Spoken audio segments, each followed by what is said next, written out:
اعوذ باللہ من الشیطان الرجیم بسم اللہ الرحمن الرحیم۔ حضرت امام ابو حنیفہ رحمۃ اللہ علیہ کو 5 لاکھ احادیث یاد تھیں۔ ایک دن انہوں نے اپنے بیٹے حماد کو نصیحت کرتے ہوئے فرمایا کہ بیٹے، میں آپ کو 5 لاکھ احادیث کا نچوڑ صرف 5 احادیث میں بیان کر رہا ہوں۔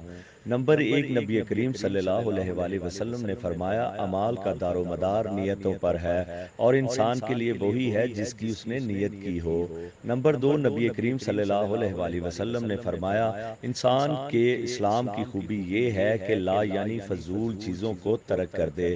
نمبر 3، نبی کریم صلی اللہ علیہ وآلہ وسلم نے فرمایا، تم مومن نہیں ہو سکتے جب تک اپنے مسلمان بھائی کے لیے وہ چیز پسند نہ کرو جو اپنے لیے کرتے ہو۔ نمبر 4، نبی کریم صلی اللہ علیہ وآلہ وسلم نے فرمایا، حلال بھی ظاہر ہے اور حرام بھی، اور دونوں کے درمیان شبہ کی چیز ہے جن کو بہت سے لوگ نہیں جانتے۔ سو جو شخص شبہات سے بچا اس نے دین محفوظ کر لیا، اور جو شخص شبہات میں پڑ گیا وہ حرام میں پڑ جائے گا۔ جیسے کہ چراہا اپنی ریوڑ کسی کھیت کی باڑ کے پاس لے جائے گا تو عنقریب ایسا ہوگا کہ اس کا ریوڑ کھیت میں بھی چرنے لگے گا۔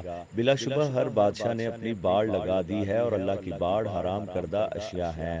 نمبر 5، نبی کریم صلی اللہ علیہ وآلہ وسلم نے فرمایا، کامل مسلمان وہ ہے جس کے ہاتھ اور زبان سے کسی مسلمان کو تکلیف نہ پہنچے۔